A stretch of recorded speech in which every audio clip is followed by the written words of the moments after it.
हरिः ॐ वर्णानाम् अर्थसङ्घानां रसानां छन्दसामपि मङ्गलानां च कर्तारो वन्दे वाणी विनायकौ भवानी शङ्करो वन्दे श्रद्धा विश्वासरूपिणौ याभ्यां विना न पश्यन्ति सिद्धा स्वान्तस्थमीश्वरं वन्दे बोधमयं नित्यं गुरुं शङ्कररूपिणं यमाश्रितो हि वक्रोऽपि चन्द्रः सर्वत्र वन्द्यते नारायणं नमस्कृत्य नरं चैव नरोत्तमं देवीं सरस्वतीं व्यासं ततो जयमुदीरयेत् भवाब्धिमग्नं दीनं मां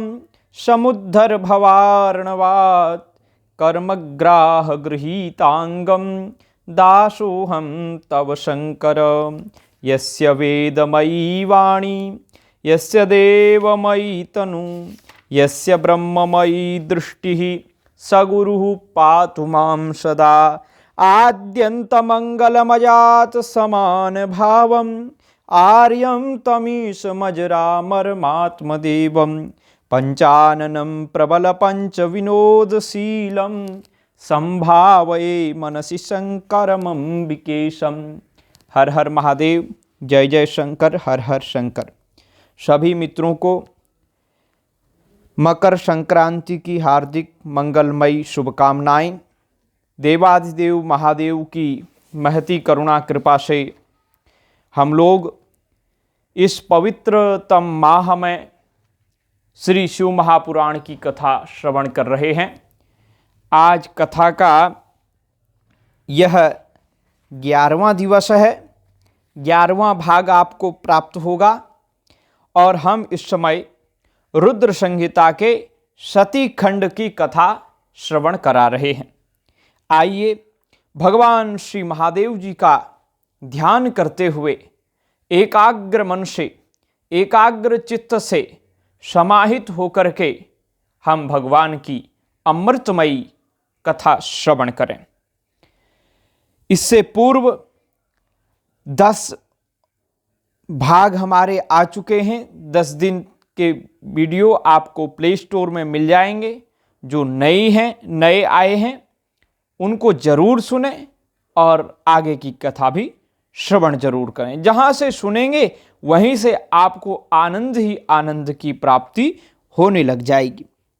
तो आज के पावन प्रसंग में सती और शिवजी के द्वारा अग्नि की परिक्रमा, श्री हरि द्वारा शिव तत्व का वर्णन, शिव का ब्रह्मा जी को दिए हुए वर के अनुसार वेदी पर सदा के लिए अवस्थान तथा शिव और सती का विदा होकर कैलाश पर जाना।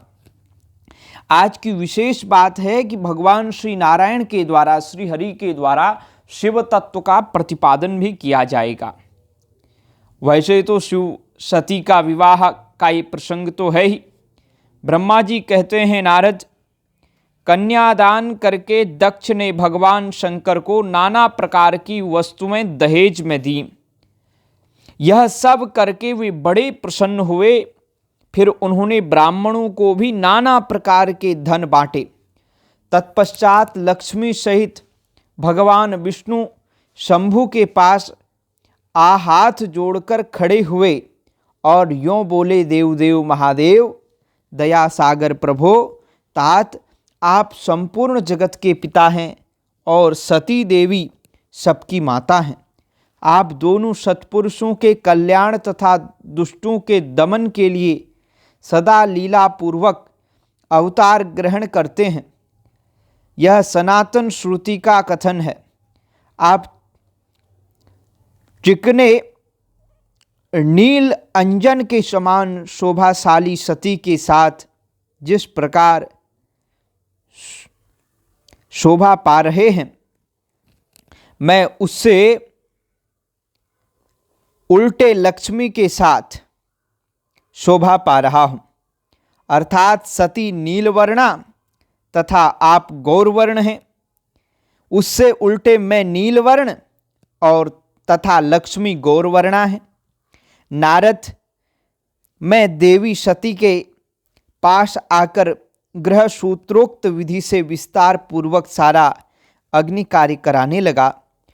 ब्रह्मा जी कहते हैं, मुझ आचार्य तथा ब्राह्मणों की आज्ञा से शिवा और शिव ने बड़े हर्ष के साथ विधि पूर्वक अग्नि की परिक्रमा की। उस समय वहाँ बड़ा अद्भुत उत्सव मनाया गया। गाजे बाजे और नृत्य के साथ होने वाला वह उत्सव सबको बड़ा सुखद जान पड़ा। तदनंतर भगवान विष्णु बोले, सदाशिव, मैं आपकी आज्ञा से यहाँ शिव तत्व का वर्णन करता हूँ। समस्त देवता तथा दूसरे दूसरे मुनि अपने मन को एकाग्र करके इस विषय को सुने। भगवन, आज आप प्रधान और अप्रधान, प्रकृति और उससे अतीत हैं। आपके अनेक भाग हैं, फिर भी आप भाग रहित हैं। ज्योतिर्मय स्वरूप वाले आप परमेश्वर के ही हम तीनों देवता अंश हैं। आप कौन हैं, मैं कौन और ब्रह्मा कौन हैं?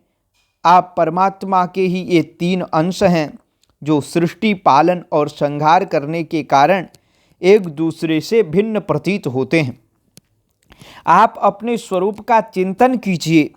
आपने स्वयं ही लीला पूर्वक शरीर धारण किया है। आप निर्गुण ब्रह्म रूप से एक हैं। आप ही सगुण ब्रह्म हैं और हम ब्रह्मा, विष्णु तथा रुद्र तीनों आपके अंश हैं।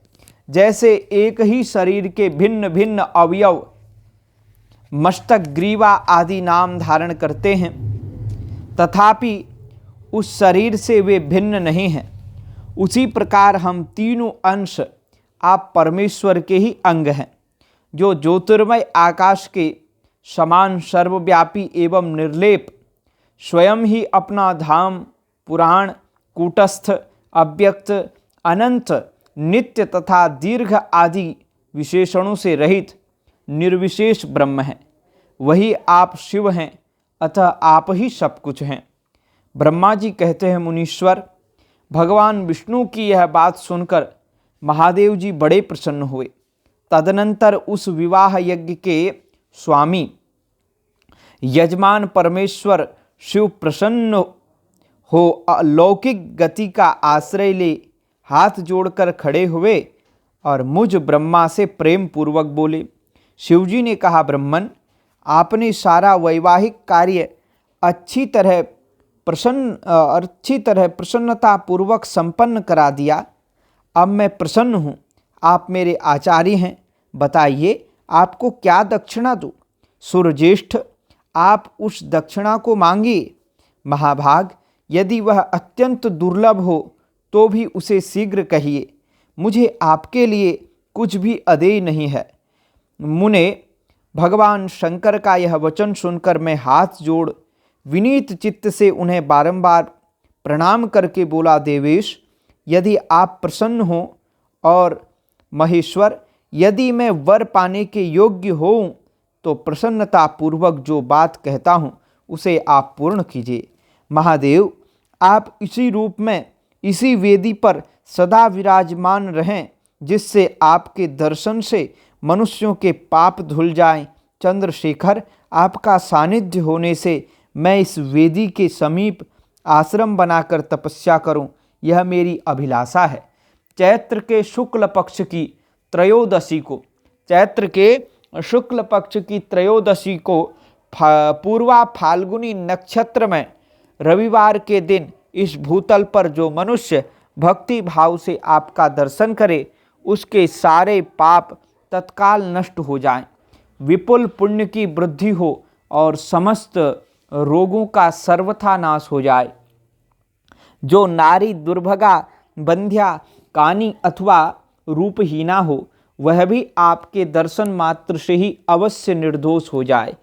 मेरी यह बात उनकी आत्मा को सुख देने वाली थी। इसे सुनकर भगवान शिव ने प्रसन्न चित्त से कहा, विधातः, ऐसा ही होगा। मैं तुम्हारे कहने से संपूर्ण जगत के हित के लिए अपनी पत्नी सती के साथ इस वेदी पर सुस्थिर भाव से स्थित रहूँगा।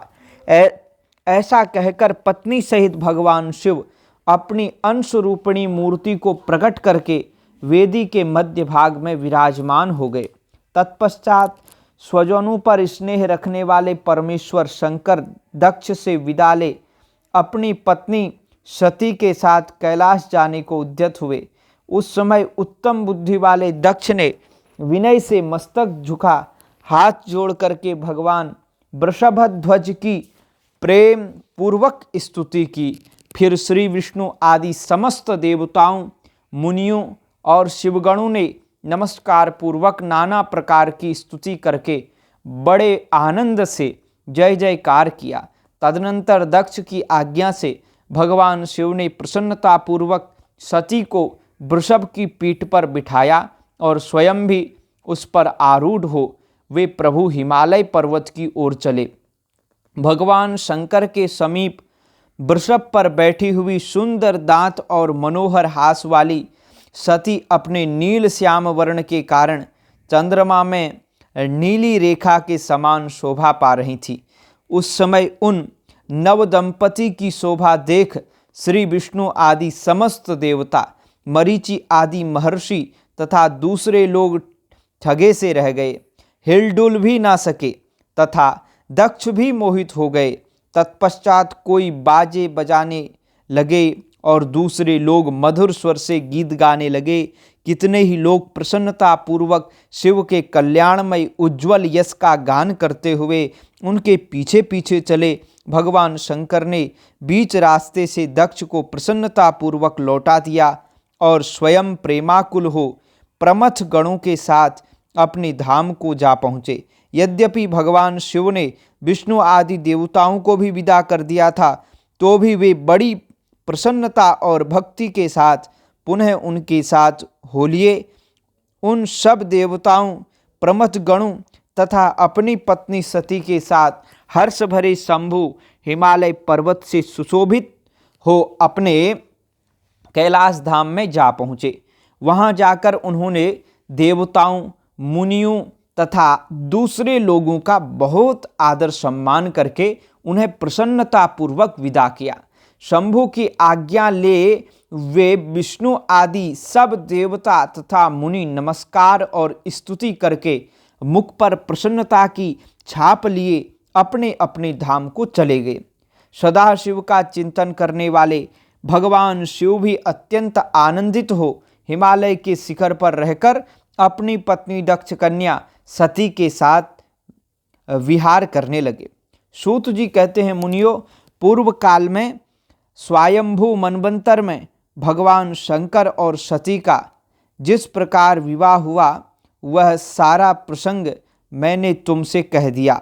जो विवाह काल में यज्ञ में अथवा किसी भी शुभ कार्य के आरंभ में भगवान शंकर की पूजा करके शांत चित्त से इस कथा को सुनता है, उसका सारा कर्म तथा वैवाहिक आयोजन बिना किसी विघ्न बाधा के पूर्ण होता है और दूसरे शुभ कर्म भी सदा निर्विघ्न पूर्ण होते हैं।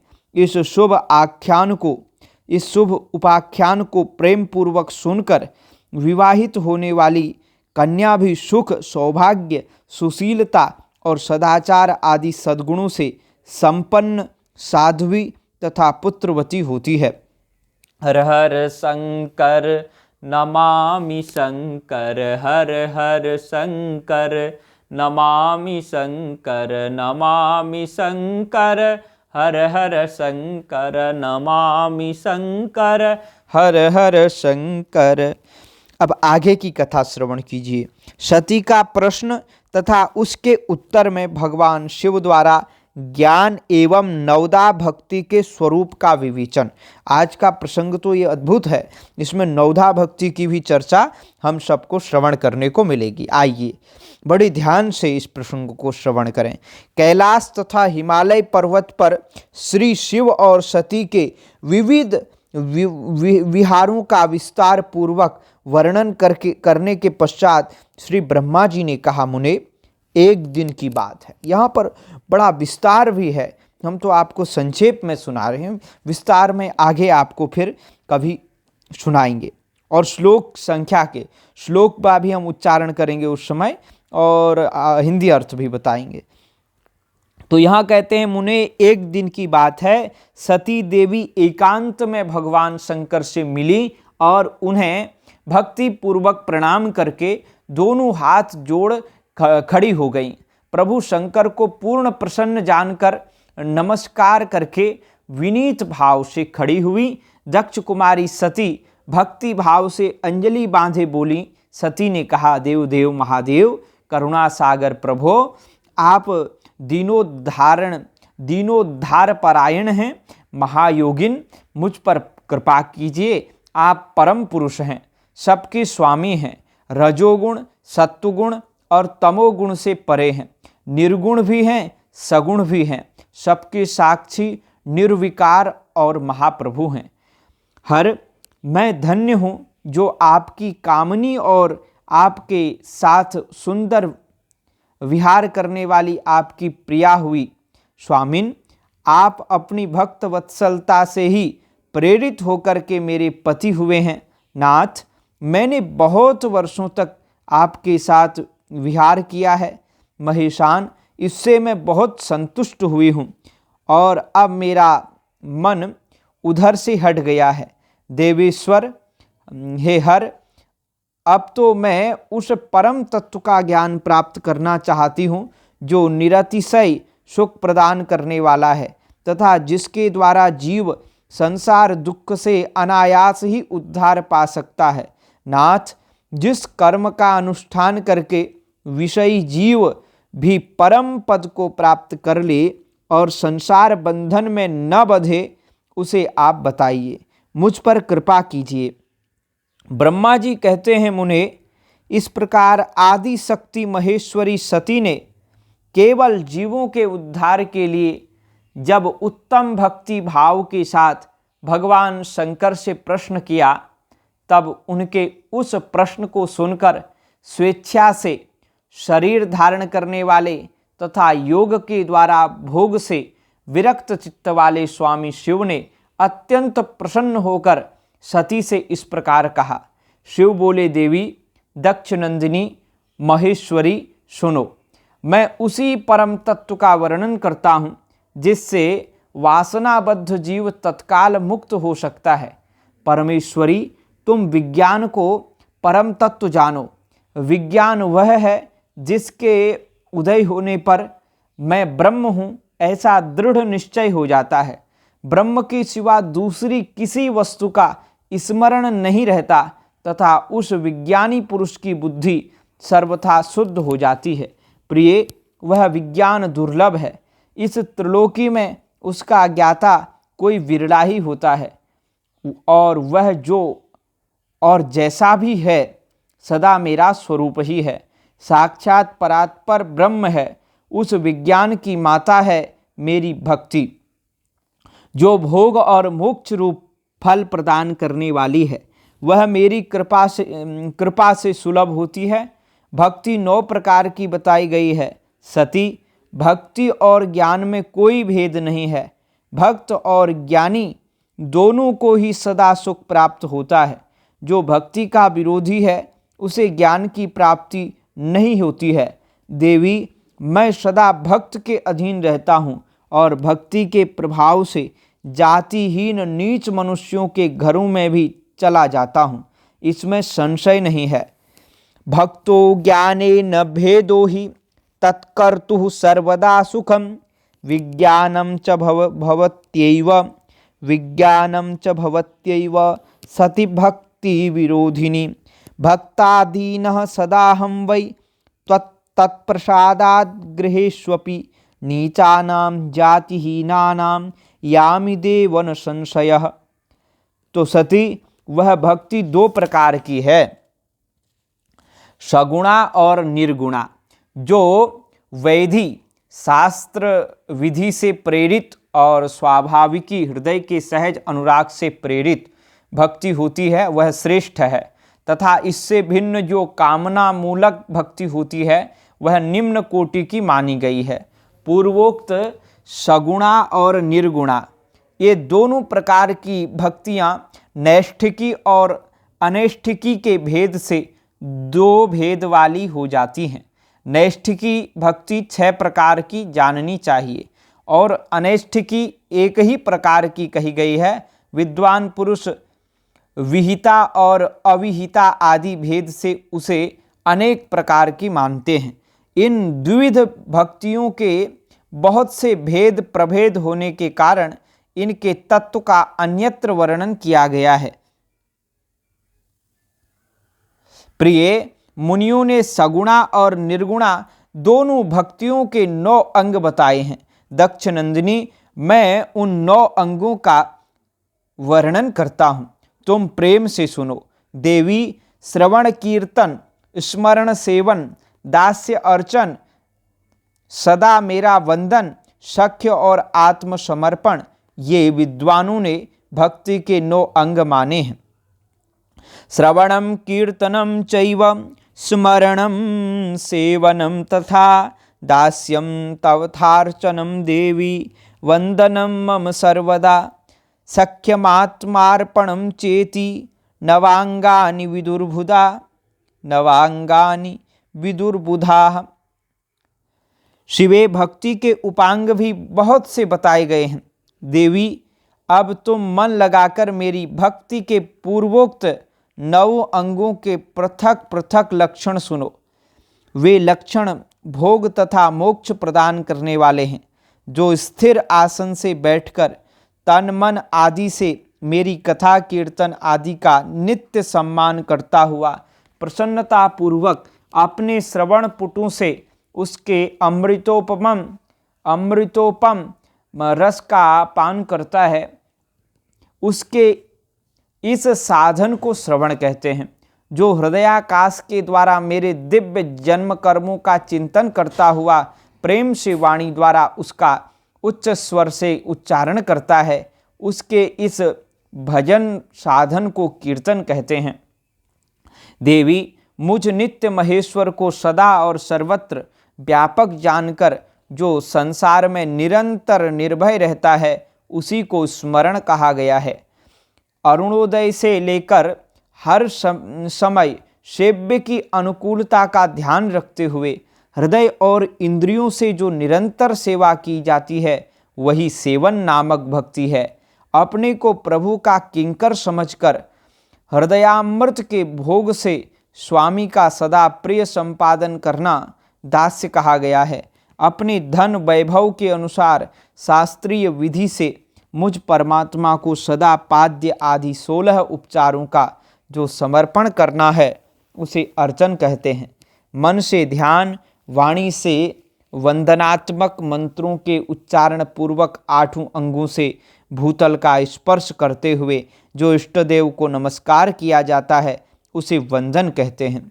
ईश्वर मंगल या अमंगल जो कुछ भी करता है, वह सब मेरे मंगल के लिए ही है, ऐसा दृढ़ विश्वास रखना सख्य भक्ति का लक्षण है। मंगला मंगलम यत्तत् करोतीतीश्वरो हि मे सर्वं तन्मंगलायेति विश्वासः सख्य लक्षणम्।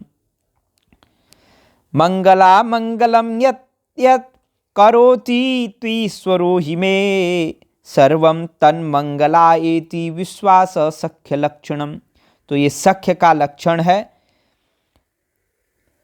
देह आदि जो कुछ भी अपनी कही जाने वाली वस्तु है, वह सब भगवान की प्रसन्नता के लिए ही उन्हीं को समर्पित करके अपने निर्वाह के लिए भी कुछ बचाकर न रखना अथवा निर्वाह की चिंता से भी रहित हो जाना आत्मसमर्पण कहलाता है।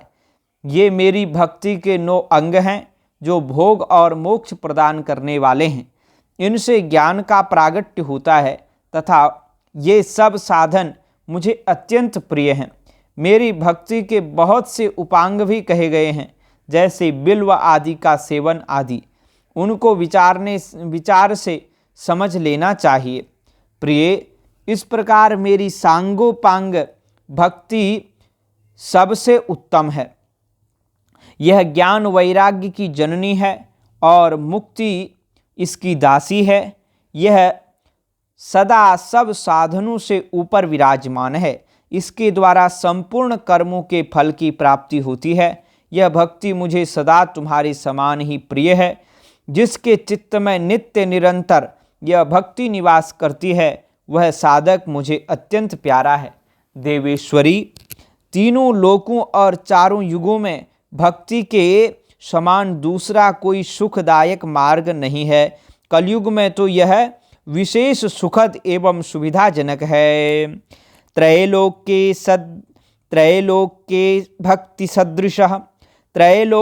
भक्ति सदृशः पंथा नास्ति सुखावह।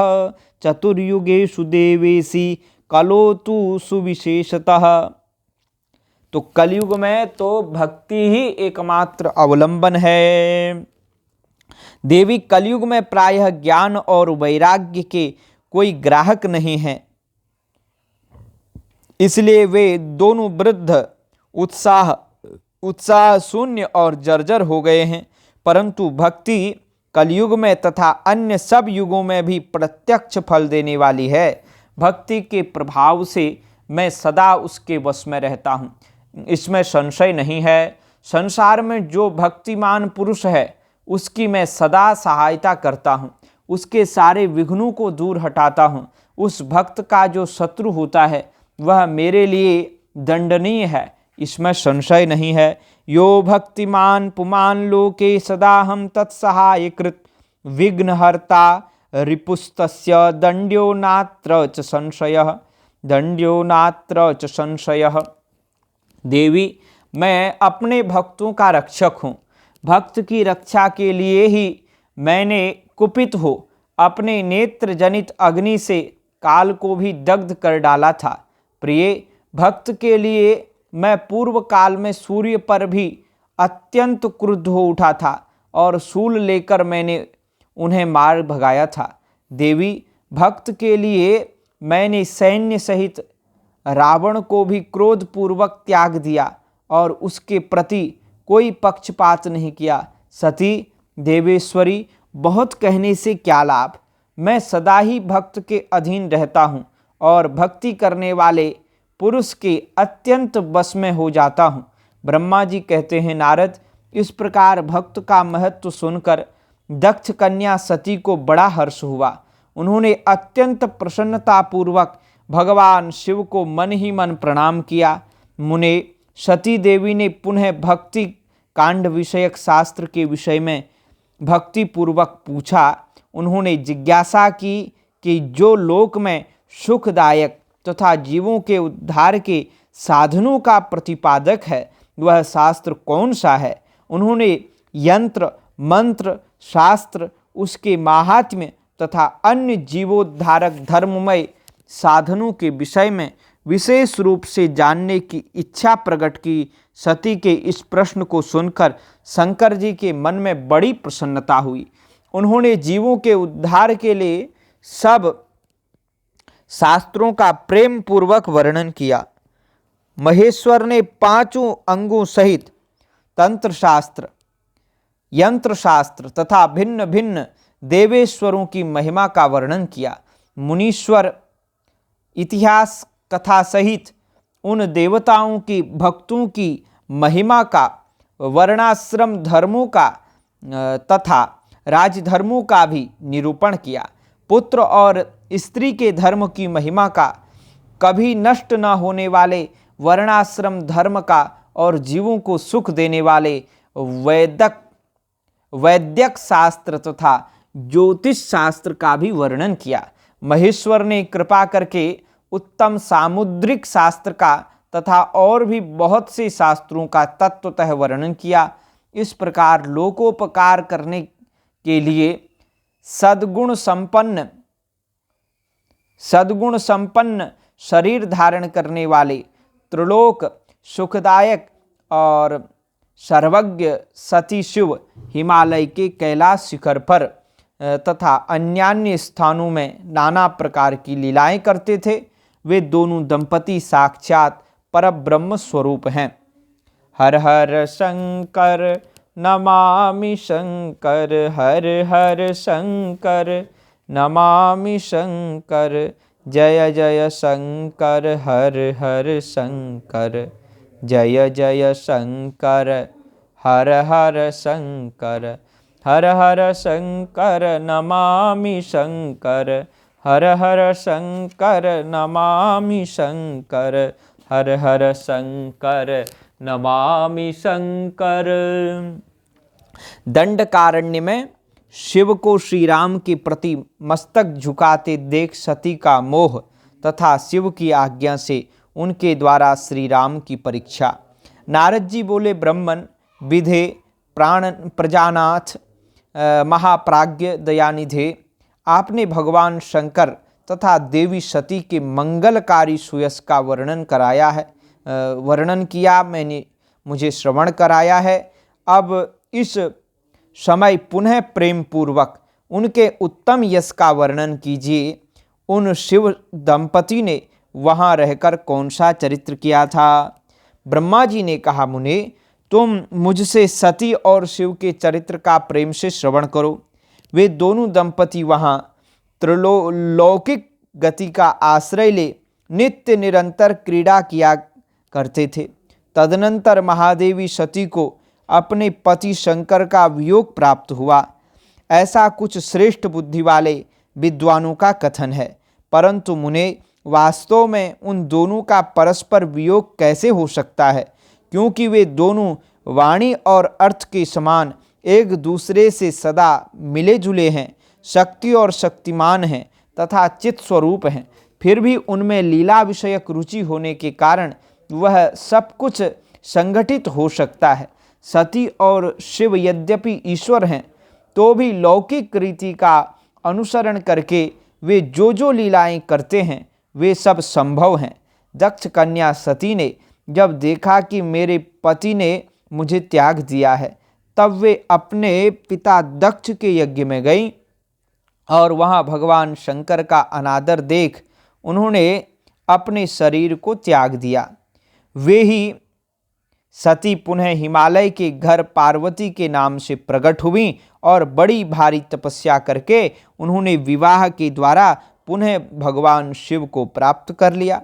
सूत जी कहते हैं, महर्षियों, ब्रह्मा जी की यह बात सुनकर नारद जी ने विधाता से शिवा और शिव के महान यश के विषय में इस प्रकार पूछा। ये संक्षेप में सुनाई, अब ये विस्तार में सुनाने के लिए प्रार्थना करने लगे। नारद जी बोले, महाभाग विष्णु शिष्य विधातः, आप मुझे शिवा और शिव के भाव तथा आचार से संबंध रखने वाले उनके चरित्र को विस्तार पूर्वक सुनाइए। तात भगवान शंकर ने अपने प्राणों से भी प्यारी धर्मपत्नी सती का किस लिए त्याग किया, यह घटना तो मुझे बड़ी विचित्र जान पड़ती है। अतः इसे आप अवश्य श्रवण कराएं, अवश्य कहें। आज आपके पुत्र दक्ष के यज्ञ में भगवान शिव का कैसे अनादर कैसे हुआ और वहाँ पिता के यज्ञ में जाकर सती ने अपने शरीर का त्याग किस प्रकार किया, उसके बाद वहाँ क्या हुआ, भगवान महेश्वर ने क्या किया, ये सब बातें मुझसे कहिए। इन्हें सुनने के लिए मेरे मन में बड़ी श्रद्धा है, बड़ी उत्सुकता है। ब्रह्मा जी ने कहा, मेरे पुत्रों में श्रेष्ठ महाप्राज्ञ तात नारद, तुम महर्षियों के साथ बड़े प्रेम से भगवान चंद्रमौली का यह चरित्र सुनो। श्री विष्णु आदि देवताओं से सेवित परब्रह्म परमेश्वर को नमस्कार करके मैं उनके महान अद्भुत चरित्र का वर्णन आरंभ करता हूँ। मुने, यह सब भगवान शिव की लीला है ही है।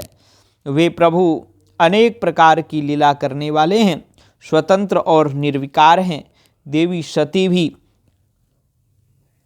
वैसी ही हैं, अन्यथा वैसा कर्म करने में कौन समर्थ हो सकता है। परमेश्वर शिव ही परब्रह्म परमात्मा है। एक समय की बात है, तीनों लोकों में विचरने वाले लीला विशारद भगवान रुद्र सती के साथ बैल पर आरूढ़ हो इस भूतल पर भ्रमण कर रहे थे। घूमते घूमते वे दंडकारण्य में आए। वहाँ उन्होंने लक्ष्मण सहित भगवान श्री राम को देखा, जो रावण द्वारा छल पूर्वक हरी गई अपनी प्यारी पत्नी सीता को खोज रहे थे। वे हा सीते ऐसा उच्च स्वर से पुकारते, जहाँ जहाँ जहाँ देखते और बारंबार रोते थे, जहाँ तहाँ देखते हुए रोते हुए जा रहे थे। उनके मन में विरह का आवेश छा गया था। सूर्यवंश में उत्पन्न वीर भूपाल दशरथ नंदन भरताग्रज श्री राम आनंद रहित हो लक्ष्मण के साथ वन में भ्रमण कर रहे थे और उनकी कांति फीकी पड़ गई थी। उस समय उदार चेता पूर्ण काम भगवान शंकर ने बड़ी प्रसन्नता के साथ उन्हें प्रणाम किया और जय जयकार करके वे दूसरी ओर चल दिए। भक्तवत्सल शंकर ने उस वन में श्री राम के सामने अपने को प्रकट नहीं किया। भगवान शिव की मोह में डालने वाली ऐसी लीला देख सती को बड़ा विस्मय हुआ। वे उनकी माया से मोहित हो उनसे इस प्रकार बोली। सती ने कहा, देव सर्वेश्वर, हे सर्वेश परब्रह्म परमेश्वर, आप ब्रह्मा विष्णु आदि सब देवता आपकी ही सदा सेवा करते हैं। आप ही सबके द्वारा प्रणाम करने योग्य हैं। सबको आपका ही सर्वदा सेवन और ध्यान करना चाहिए। वेदांत शास्त्र के द्वारा यत्न पूर्वक जानने योग्य निर्विकार परब्रह्म प्रभु भी आप ही हैं। निर्विकार परम प्रभु भी आप ही हैं। नाथ, ये दोनों पुरुष कौन हैं? इनकी आकृति विरह व्यथा से व्याकुल दिखाई देती है। ये दोनों धनुर्धर वीर वन में विचरते हुए क्लेश के भागी और दीन हो रहे हैं। इनमें जो ज्येष्ठ है उसकी अंग कांति नील कमल के समान श्याम है। उसे देखकर किस कारण से आप आनंद विभोर हो उठे थे? आपका चित्त क्यों अत्यंत प्रसन्न हो गया था? आप इस समय भक्त के समान विनम्र क्यों हो गए थे? स्वामिन, कल्याणकारी शिव, आप मेरे संशय को सुने। प्रभो, सेव्य स्वामी अपने सेवक को प्रणाम करे, यह उचित नहीं जान पड़ता। ब्रह्मा जी कहते हैं, नारद, कल्याणमयी परमेश्वरी आदि शक्ति सती देवी ने शिव की माया के वशीभूत होकर जब भगवान शिव से इस प्रकार प्रश्न किया, तब सती की वह बात सुनकर लीला विशारद परमेश्वर शंकर हंसकर उनसे इस प्रकार बोले। परमेश्वर ने कहा, देवी सुनो, मैं प्रसन्नतापूर्वक यथार्थ बात कहता हूँ, इसमें छल नहीं है। वरदान के प्रभाव से ही मैंने इन्हें आदरपूर्वक प्रणाम किया है। प्रिय, ये दोनों भाई वीरों द्वारा सम्मानित है। इनके नाम श्री राम और लक्ष्मण हैं। इनका प्रागट्य सूर्यवंश में हुआ है। ये दोनों राजा दशरथ के विद्वान पुत्र हैं। इनमें जो गोरे रंग के हैं, गोरे रंग के छोटे बंधु हैं, वे साक्षात शेष के अंश हैं। उनका नाम लक्ष्मण है और इनके बड़े भैया का नाम श्री राम है। इनके रूप में भगवान विष्णु ही अपने संपूर्ण अंश से प्रकट हुए हैं। उपद्रव इनसे दूर ही रहते हैं। ये साधु पुरुषों की रक्षा और हम लोगों के कल्याण के लिए इस पृथ्वी पर अवतीर्ण हुए हैं। ऐसा कहकर सृष्टिकर्ता भगवान शंभु चुप हो गए। भगवान शिव की ऐसी बात सुनकर भी सती के मन को इस पर विश्वास नहीं हुआ। क्यों न हो, भगवान शिव की माया बड़ी प्रबल है। वह संपूर्ण त्रिलोकी को मोह में डाल देने वाली है। सती के मन में मेरी बात पर विश्वास नहीं है, यह जानकर लीला विशारद प्रभु सनातन शंभु बोले। शिव ने कहा, देवी मेरी बात सुनो। यदि तुम्हारे मन में मेरे कथन पर विश्वास नहीं है तो तुम वहाँ जाकर अपनी ही बुद्धि से श्री राम की परीक्षा कर लो। प्यारी सती, जिस प्रकार तुम्हारा मोह या भ्रम नष्ट हो जाए वह करो। तुम वहाँ जाकर परीक्षा करो। तब तक मैं इस बरगद के पेड़ के नीचे, बरगद के नीचे खड़ा हूँ। बट विश्वास, ये बरगद है बट, और बट विश्वास अचल निज धर्म। बट यह विश्वास का प्रतीक है, अपने धर्म के प्रति दृढ़ता का प्रतीक है। तो ब्रह्मा जी कहते हैं, नारद, भगवान शिव की आज्ञा से ईश्वरी सती वहाँ गई और मन ही मन यह सोचने लगी कि मैं बनचारी राम की कैसे परीक्षा करूं। अच्छा, मैं सीता का रूप धारण करके राम के पास चलूं। यदि साक्षात राम विष्णु हैं तब तो सब कुछ जान लेंगे, अन्यथा वे मुझे नहीं पहचानेंगे। ऐसा विचार कर सती सीता बनकर श्री राम के समीप उनकी परीक्षा लेने के लिए गईं। वास्तव में वे मोह में पड़ गई थी। सती को सीता के रूप में सामने आई देख शिव का जप करते हुए रघुकुल नंदन श्री राम सब कुछ जान गए और हंसते हुए उन्हें नमस्कार करके बोले। श्री राम जी ने कहा, सती जी, आपको नमस्कार है। प्रेम पूर्वक बताएं, भगवान शंभु कहाँ गए हैं? आप पति के बिना अकेली ही इस वन में क्यों आई हैं, क्यों कर आई हैं? देवी, आपने अपना रूप त्याग कर किस लिए यह नूतन रूप धारण किया है? मुझ पर कृपा करके इसका कारण बताइए। श्री रामचंद्र जी की यह बात सुनकर सती उस समय आश्चर्यचकित हो गईं। वे शिवजी की कही हुई बात का स्मरण करके और उसे यथार्थतः उस बात को यथार्थ समझकर बहुत लज्जित हुई। श्री राम को साक्षात विष्णु जान अपने रूप को प्रकट करके मन ही मन भगवान शंकर शिव के चरणार बिंदु का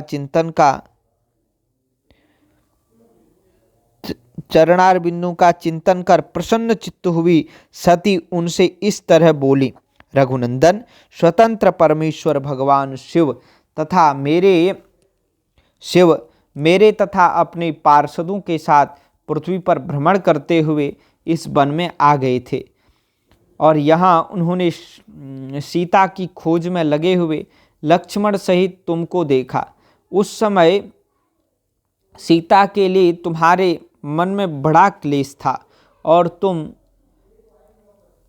विरह शोक से पीड़ित दिखाई देते थे। उस अवस्था में तुम्हें प्रणाम करके वे चले गए और उस बट वृक्ष के नीचे अभी खड़े ही हैं।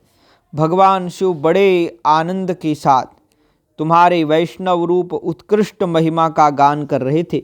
यद्यपि उन्होंने तुम्हें चतुर्भुज विष्णु के रूप में नहीं देखा, तो भी तुम्हारा दर्शन करते ही वे आनंद विभोर हो गए। इस निर्मल रूप की ओर देखते हुए उन्हें बड़ा आनंद प्राप्त हुआ। तो इस निर्मल रूप को देख करके बड़ा आनंद प्राप्त हुआ। इस विषय में मेरे पूछने पर भगवान शंभु ने जो बात कही उसे सुनकर मेरे मन में भ्रम उत्पन्न हो गया। अतः राघवेंद्र, मैंने उनकी आज्ञा लेकर तुम्हारी परीक्षा की है। श्री राम, अब मुझे ज्ञात हो गया है कि तुम साक्षात विष्णु हो।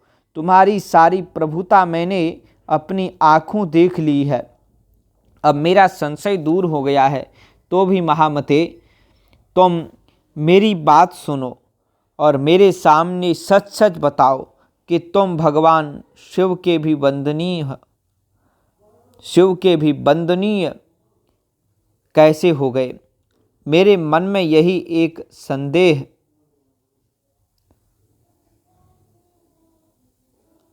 तो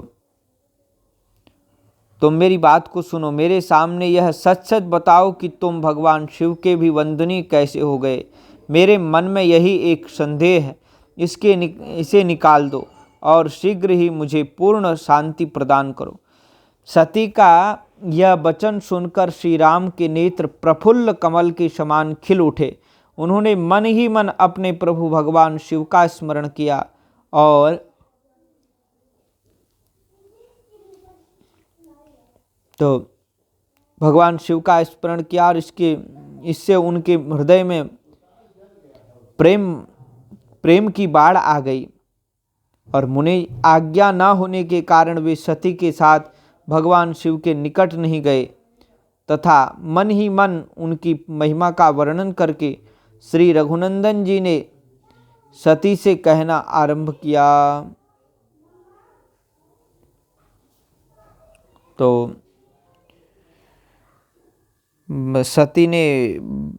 सती के साथ भगवान शिव के निकट नहीं गए। तो यही तो बात बता रहे हैं।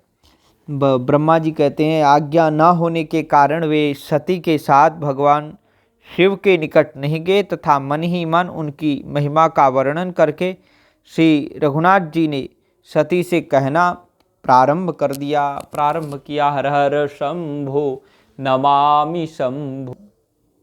नारायण नारायण नारायण। श्री शिव जी के द्वारा गोलोक धाम में श्री विष्णु का श्री गोपेश के पद पर अभिषेक तथा उनके प्रति प्रणाम का प्रसंग सुनाकर श्री राम का सती के मन का संदेह दूर करना, सती का शिव के द्वारा मानसिक त्याग। श्री राम बोले, देवी, प्राचीन काल में एक समय परम सृष्टा भगवान शंभु ने अपने परात्पर धाम में विश्वकर्मा को बुलाकर उनके द्वारा अपनी गौशाला में एक रमणीय भवन बनवाया जो बहुत ही विस्तृत था। उसमें एक श्रेष्ठ सिंहासन का भी निर्माण कराया। उस सिंहासन पर भगवान शंकर ने विश्वकर्मा द्वारा एक छत्र बनवाया जो बहुत ही दिव्य और सदा के लिए अद्भुत और परम उत्तम था।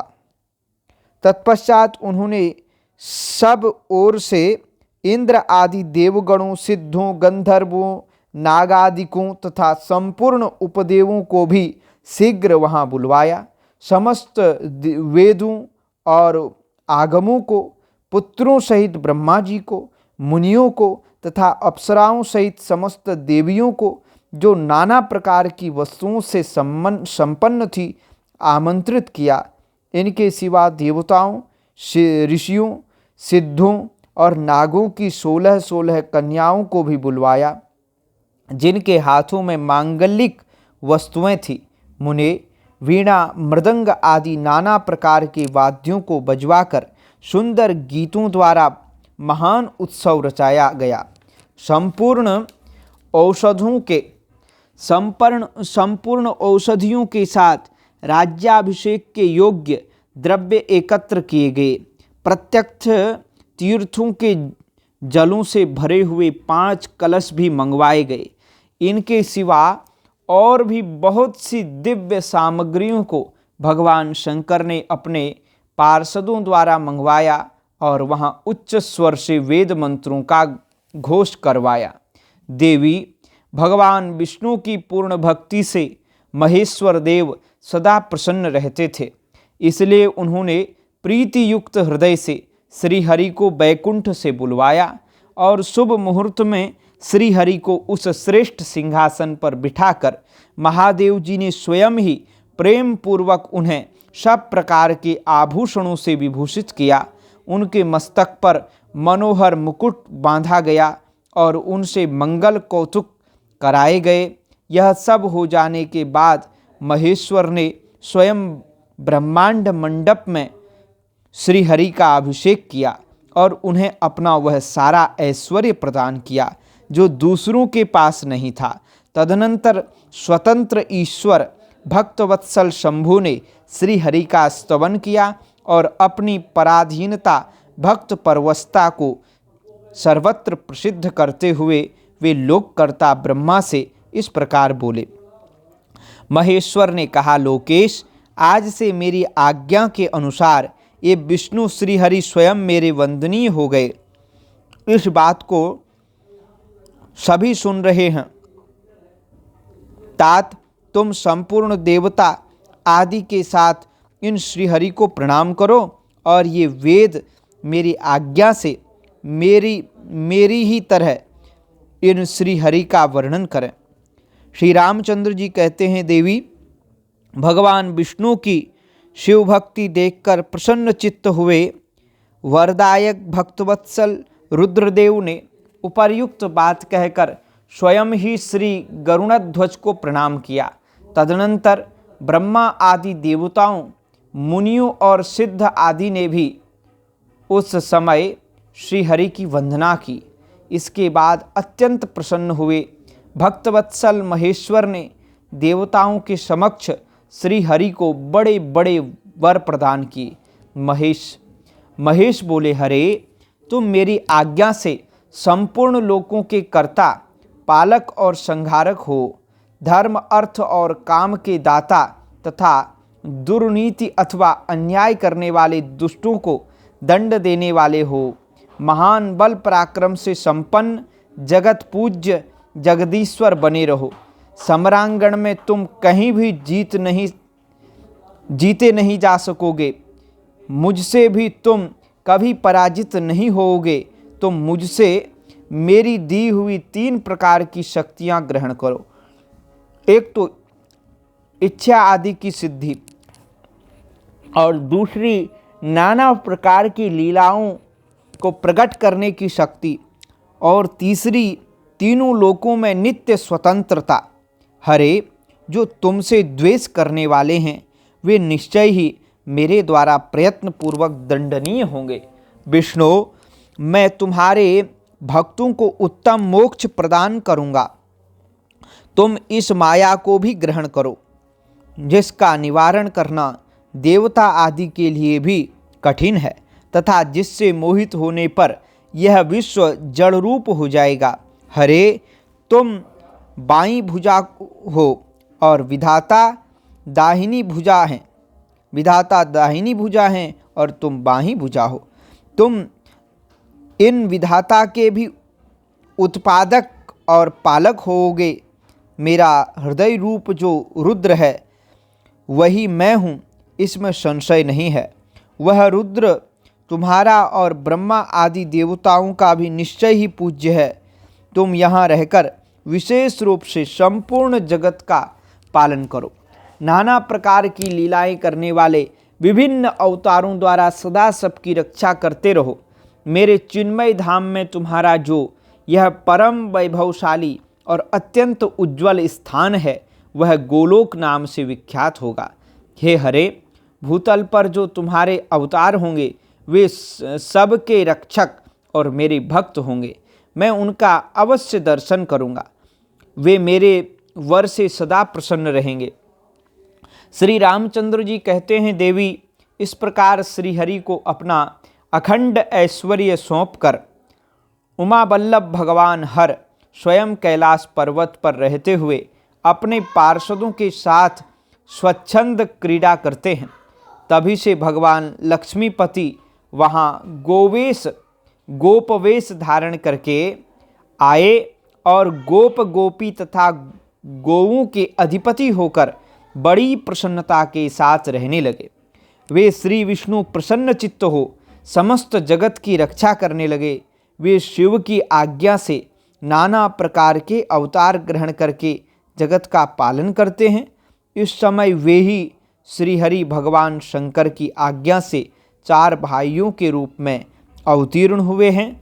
उन 4 भाइयों में सबसे बड़ा मैं राम हूँ, दूसरे भरत हैं, तीसरे लक्ष्मण हैं और चौथे भाई शत्रुघ्न हैं। देवी, मैं पिता की आज्ञा से सीता और लक्ष्मण के साथ वन में आया था। यहाँ किसी निशाचर ने मेरी पत्नी सीता को हर लिया है और मैं विरही होकर भाई के साथ इस वन में अपनी प्रिया का अन्वेषण करता हूँ। जब आपका दर्शन प्राप्त हो गया तब सर्वथा मेरा कुशल मंगल ही होगा। माँ सती, आपकी कृपा से ऐसा होने में कोई संदेह नहीं है। देवी, निश्चय ही आपकी ओर से मुझे सीता की प्राप्ति विषयक वर प्राप्त होगा। आपके अनुग्रह से उस दुख का निवारण होगा और उस दुख देने वाले पापी राक्षस को मारकर मैं सीता को अवश्य प्राप्त करूंगा। आज मेरा महान सौभाग्य है जो आप दोनों ने मुझ पर कृपा की है। जिस पर आप दोनों कृपालु हो जाएं, वह पुरुष धन्य और श्रेष्ठ है। इस प्रकार बहुत सी बातें कहकर कल्याणमयी सती देवी को प्रणाम करके रघुकुल शिरोमणि श्री राम उनकी आज्ञा से उस वन में विचरने लगे।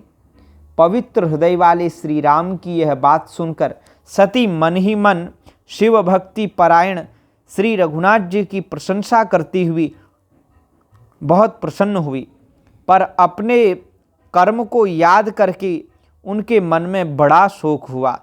उनकी अंग कांति फीकी पड़ गई। वे उदास होकर शिवजी के पास लौटी। मार्ग में जाती हुई देवी सती बारंबार चिंता करने लगी कि मैंने भगवान शिव की बात नहीं मानी और श्री राम के प्रति कुत्सित बुद्धि कर ली। अब श्री शंकर जी के पास जाकर उन्हें क्या उत्तर दूंगी। इस प्रकार बारंबार विचार करके उन्हें उस समय बड़ा पश्चाताप हुआ। शिव के समीप जाकर सती ने मन ही मन प्रणाम किया। उनके मुख पर विषाद छा रहा था। वे शोक से व्याकुल और निस्तेज हो रही थीं। सती को दुखी देख भगवान हर ने उनका कुशल समाचार पूछा और प्रेम पूर्वक कहा, तुमने किस प्रकार परीक्षा ली। उनकी यह बात सुनकर सती मस्तक झुकाए उनके पास खड़ी हो गई। उनका मन शोक और विषाद में डूबा हुआ था। भगवान महेश्वर ने ध्यान लगाकर सती का सारा चरित्र जान लिया और उन्हें मन से त्याग दिया। वेद धर्म का प्रतिपालन करने वाले परमेश्वर शिव ने अपनी पहले की हुई प्रतिज्ञा को नष्ट नहीं होने दिया और सती का मन से त्याग करके वे अपने निवास भूत कैलाश पर्वत पर चले गए। मार्ग में महेश्वर और सती को सुनाते हुए आकाशवाणी हुई। आकाशवाणी बोली, परमेश्वर शिव तुम धन्य हो और तुम्हारी यह प्रतिज्ञा भी धन्य है। तीनों लोकों में तुम्हारे जैसा महायोगी और महाप्रभु दूसरा कोई नहीं है। वह आकाशवाणी सुनकर देवी सती की कांति फीकी पड़ गई। वह फिर उदास होने लगी। उन्होंने भगवान शिव से पूछा, नाथ मेरे परमेश्वर, आपने कौन सी प्रतिज्ञा की है, बताइए। सती के इस प्रकार पूछने पर भी उनका हित चाहने वाले प्रभु ने पहले अपने विवाह के विषय में भगवान विष्णु के सामने जो प्रतिज्ञा की थी उसे नहीं बताया। मुने, उस समय सती ने अपने प्राण वल्लभ पति भगवान शिव का ध्यान करके उस समस्त कारण को जान लिया जिससे उनके प्रियतम ने उन्हें त्याग दिया था। शंभु ने मेरा त्याग कर दिया, इस बात को जानकर दक्ष कन्या सती शीघ्र ही अत्यंत शोक में डूब गई और बारंबार सिसकने लगीं। सती के मनोभाव को जानकर शिव ने उनके लिए जो प्रतिज्ञा की थी उसे गुप्त ही रखा और दूसरी बहुत सी कथाएं कहने लगे। नाना प्रकार की कथाएं कहते हुए वे सती के साथ कैलाश पर जा पहुँचे और श्रेष्ठ आसन पर स्थित हो चित्तवृत्तियों के निरोध पूर्वक समाधि लगा अपने स्वरूप का ध्यान करने लगे। सती मन में अत्यंत विषाद ले अपने उस धाम में रहने लगी। मुने, शिवा और शिव के उस चरित्र को कोई नहीं जानता था। महामुने, स्वेच्छा से शरीर धारण करके लोक लीला का अनुसरण करने वाले उन दोनों प्रभुओं का इस प्रकार वहाँ रहते हुए दीर्घ काल व्यतीत हो गया। प्रभु मने होता सामर्थ्यवान, सामर्थ्य संपन्न और सामर्थ्य संपन्ना। सामर्थ्य संपन्न भगवान शंकर, सामर्थ्य संपन्ना भगवान की प्रियतमा पत्नी भगवती उमा सती जी। तो तत्पश्चात कहते हैं, उत्तम लीला करने वाले महादेव जी ने ध्यान तोड़ा। यह जानकर जगदम्बा सती वहाँ आई और उन्होंने व्यथित हृदय से शिव के चरणों में प्रणाम किया। उदार चेता शंभु ने उन्हें अपने सामने बैठने के लिए आसन दिया और बड़े प्रेम से बहुत सी मनोरम कथाएं कहीं। उन्होंने वैसी ही लीला करके सती के शोक को तत्काल दूर कर दिया। वे पूर्ववत सुखी हो गईं। फिर भी शिव ने अपनी प्रतिज्ञा को नहीं छोड़ा। तात परमेश्वर शिव के विषय में यह कोई आश्चर्य की बात नहीं समझनी चाहिए। मुनि लोग शिवा और शिव की ऐसी ही कथा कहते हैं। कुछ मनुष्य उन दोनों में वियोग मानते हैं, परंतु उनमें वियोग कैसे संभव है? शिवा और शिव के चरित्र को वास्तविक रूप से कौन जानता है? वे दोनों सदा अपनी इच्छा से खेलते और भांति भांति की लीलाएं करते हैं। सती और शिव वाणी और अर्थ की भांति एक दूसरे से नित्य युक्त हैं,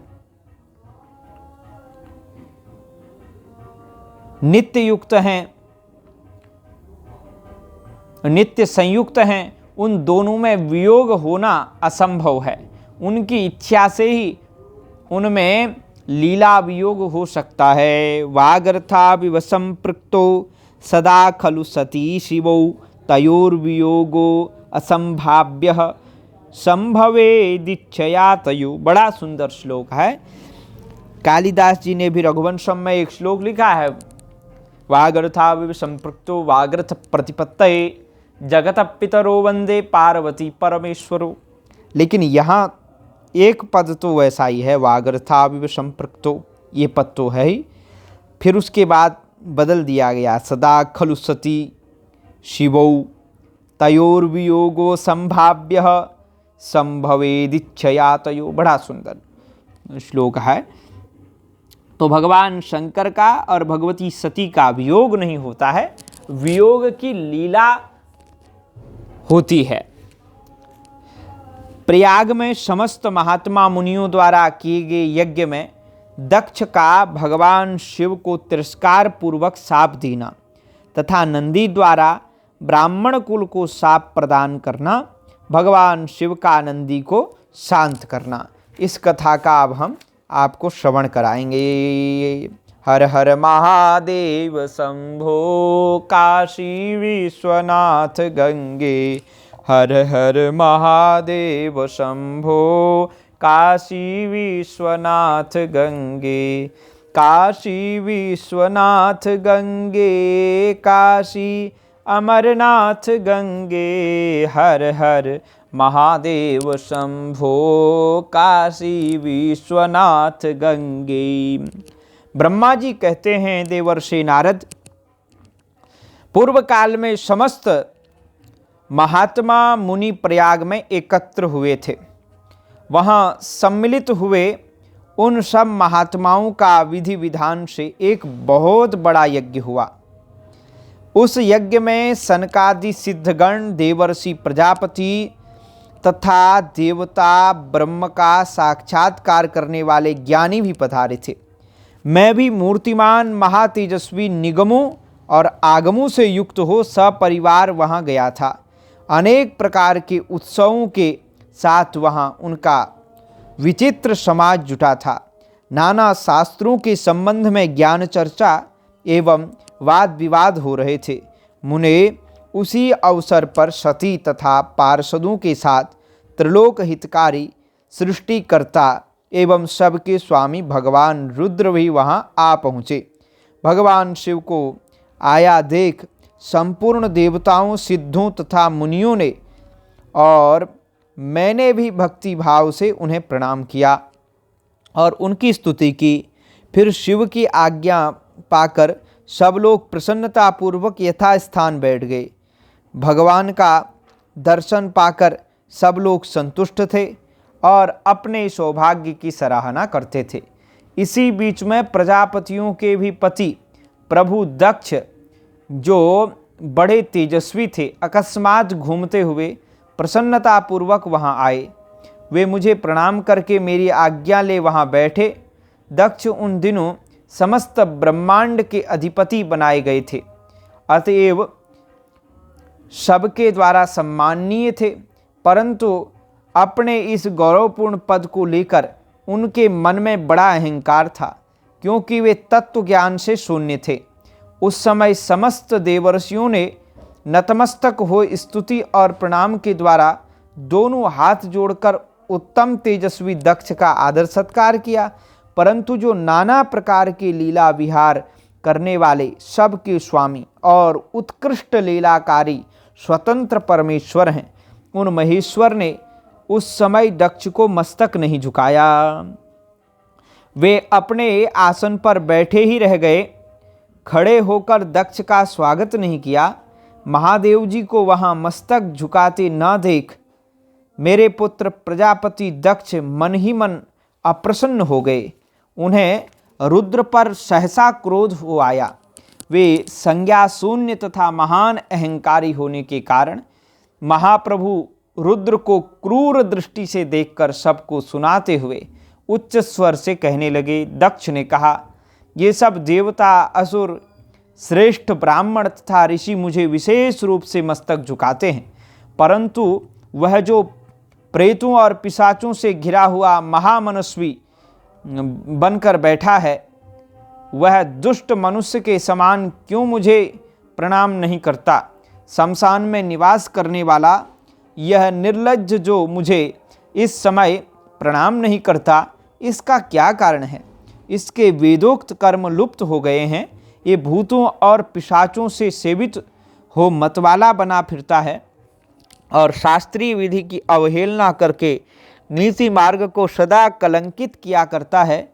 इसके साथ रहने वाले या इसका अनुसरण करने वाले लोग पाखंडी, दुष्ट, पापाचारी और ब्राह्मण को देखकर उद्दंडतापूर्वक उसकी निंदा करने वाले होते हैं। यह स्वयं ही स्त्री में आसक्त रहने वाला तथा रतिक कर्म में ही दक्ष है, अतः मैं इसे शाप देने को उद्यत हुआ हूँ। यह रुद्र चारों वर्णों से पृथक और कुरूप है, इसे यज्ञ से बहिष्कृत कर दिया जाए। और यह शमशान में निवास करने वाला तथा उत्तम कुल और जन्म से हीन है, इसलिए देवताओं के साथ यह यज्ञ में भाग न पाए। ब्रह्मा जी कहते हैं, नारद, दक्ष की कही हुई यह बात सुनकर भृगु आदि बहुत से महर्षि रुद्रदेव को दुष्ट मानकर देवताओं के साथ उनकी निंदा करने लगे। दक्ष की बात सुनकर नंदी को बड़ा रोष हुआ। उनके नेत्र चंचल हो उठे और वे दक्ष को शाप देने के विचार से तुरंत इस प्रकार बोले। नंदीश्वर ने कहा, अरे रे महामूढ़, दुष्ट बुद्धि षट दक्ष, तूने मेरे स्वामी महेश्वर को यज्ञ से बहिष्कृत क्यों कर दिया? इनके स्मरण मात्र से यज्ञ सफल और तीर्थ पवित्र हो जाते हैं। उन्हीं महादेव जी को तूने शाप कैसे दे दिया? दुर्बुद्धे दक्ष, तूने ब्राह्मण जाति की चपलता से प्रेरित हो इन रुद्रदेव को व्यर्थ ही शाप दे डाला है। महाप्रभु रुद्र सर्वथा निर्दोष हैं, तथापि तूने व्यर्थ ही उनका उपहास किया है। ब्राह्मणाधम, जिन्होंने इस जगत की सृष्टि की, जो इसका पालन करते हैं और अंत में जिनके द्वारा इसका संहार होगा, उन्हीं इन महेश्वर रूप को तूने शाप कैसे दे दिया? नंदी के इस प्रकार फटकारने पर प्रजापति दक्ष रोष से आग बबूला हो गए और उन्हें शाप देते हुए बोले, और रुद्रगण, अरे रे रुद्रगणों, तुम सब लोग वेद से बहिष्कृत हो जाओ, वैदिक मार्ग से भ्रष्ट तथा महर्षियों द्वारा परित्यक्त हो पाखंडवाद में लग जाओ और शिष्टाचार से दूर रहो। सिर पर जटा और शरीर में भस्म एवं हड्डियों के आभूषण धारण करके मद्यपान में आसक्त रहो। जब दक्ष ने शिव के पार्षदों को इस प्रकार शाप दे दिया, तब उस शाप को सुनकर शिव के प्रिय भक्त नंदी अत्यंत रोष के वशीभूत हो गए। शिलाद पुत्र नंदी भगवान शिव के प्रिय पार्षद और तेजस्वी हैं। वे गर्व से भरे हुए महादुष्ट दक्ष को तत्काल इस प्रकार उत्तर देने लगे। नंदीश्वर बोले, अरे शठ दुर्बुद्धि दक्ष, तुझे शिव के तत्व का बिल्कुल ज्ञान नहीं है, अतः तूने शिव के पार्षदों को व्यर्थ ही शाप दिया है। अहंकारी दक्ष, जिनके चित्त में दुष्टता भरी है, उन भृगु आदि ने भी ब्राह्मणत्व के अभिमान में आकर महाप्रभु महेश्वर का उपहास किया है अतः यहाँ जो भगवान रुद्र से विमुख तथा तुझ जैसे दुष्ट ब्राह्मण विद्यमान हैं, उनको मैं रुद्र तेज के प्रभाव से ही शाप दे रहा हूँ। तुम जैसे ब्राह्मण कर्म फल के प्रशंसक वेदवाद में फंसकर वेद के तत्व ज्ञान से शून्य हो जाएं। वे ब्राह्मण सदा भोगों में तन्मय रहकर स्वर्ग को ही सबसे बड़ा पुरुषार्थ मानते हुए स्वर्ग से बढ़कर दूसरी कोई वस्तु नहीं है ऐसा कहते रहें तथा क्रोध, लोभ और मद से युक्त हो निर्लज्ज भिक्षुक बने रहें। कितने ही ब्राह्मण वेद मार्ग को सामने रखकर शूद्रों का यज्ञ कराने वाले और दरिद्री होंगे, सदा दान लेने में ही लगे रहेंगे। दूषित दान ग्रहण करने के कारण वे सब के सब नरकगामी होंगे। दक्ष, उनमें से कुछ ब्राह्मण तो ब्रह्म राक्षस भी होंगे, जो परमेश्वर शिव को सामान्य देवता समझकर उनसे द्रोह करता है। वह दुष्ट बुद्धि वाला प्रजापति दक्ष तत्व ज्ञान से विमुख हो जाए। वह विषय सुख की इच्छा से कामना रूपी कपट से युक्त धर्म वाले गृहस्थाश्रम में आसक्त रहकर कर्म कांड का तथा कर्म फल की प्रशंसा करने वाले सनातन वेदवाद का ही विस्तार करता रहे। इसका आनंददायी मुख नष्ट हो जाए। यह आत्मज्ञान को भूलकर पशु के समान हो जाए तथा यह दक्ष कर्म भ्रष्ट हो शीघ्र ही बकरे के मुख से युक्त हो जाए। इस प्रकार कुपित हुए नंदी ने जब ब्राह्मणों को और दक्ष ने महादेव जी को शाप दिया, तब वहाँ महान हाहाकार मच गया। नारद, मैं वेदों का प्रतिपादक होने के कारण शिव तत्व को जानता हूँ, इसलिए दक्ष का वह शाप सुनकर मैंने बारंबार उसकी तथा भृगु आदि ब्राह्मणों की भी निंदा की। सदाशिव महादेव जी भी नंदी की वह बात सुनकर हंसते हुए से मधुर वाणी में बोले। वे नंदी को समझाने लगे। सदाशिव ने कहा, नंदिन, मेरी बात सुनो, तुम तो परम ज्ञानी हो, तुम्हें क्रोध नहीं करना चाहिए। अरे, तुम्हें कैसे क्रोध आ गया? तुमने भ्रम से यह समझकर कि मुझे शाप दे दिया गया है, व्यर्थ ही ब्राह्मण कुल को शाप दे डाला है। वास्तव में मुझे किसी का शाप छू ही नहीं सकता, अतः तुम्हें उत्तेजित नहीं होना चाहिए। वेद मंत्राक्षरमय और सूक्तमय हैं।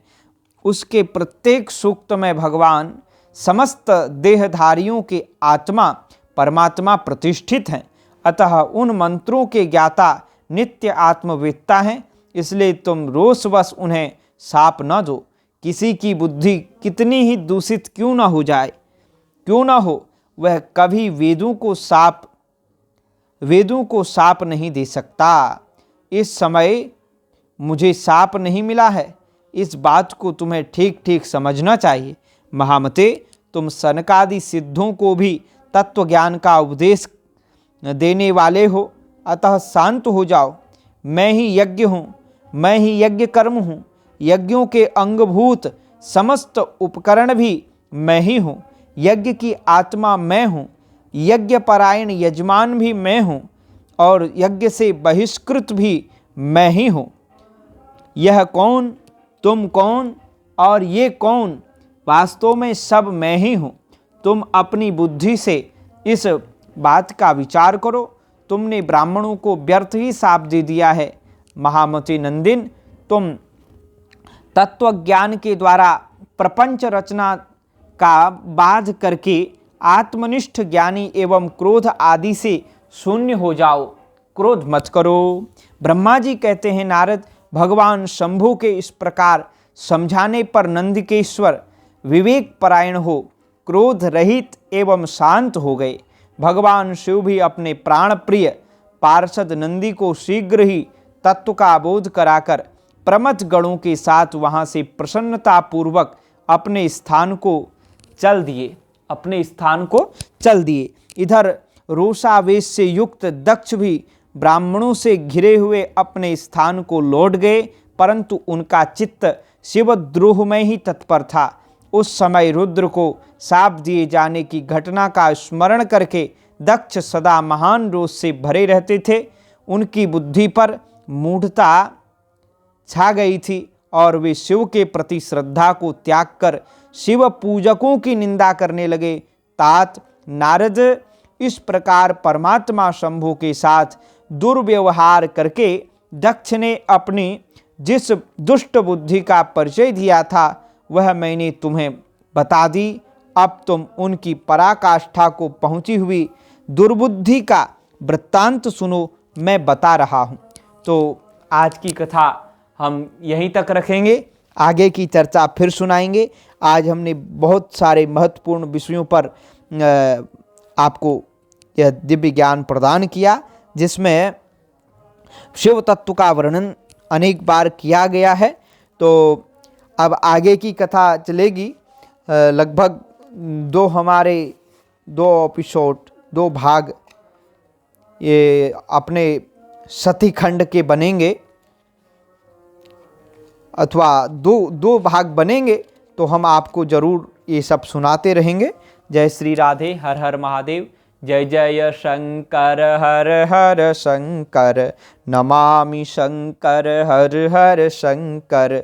आप सभी लोग वीडियो को लाइक जरूर करें, कमेंट में हर हर महादेव, जय जय शंकर, हर हर शंकर जरूर लिखें, और आप सभी को मकर संक्रांति की मंगलमय शुभकामनाएं देते हैं। साथ ही आप अपने इष्ट मित्रों को भी एक कथा जरूर सुनाएं, उनको जरूर भेजें, ताकि उन्हें भी इस दिव्यतम शिव महापुराण की कथा का लाभ प्राप्त हो। हर हर महादेव। नारायण नारायण।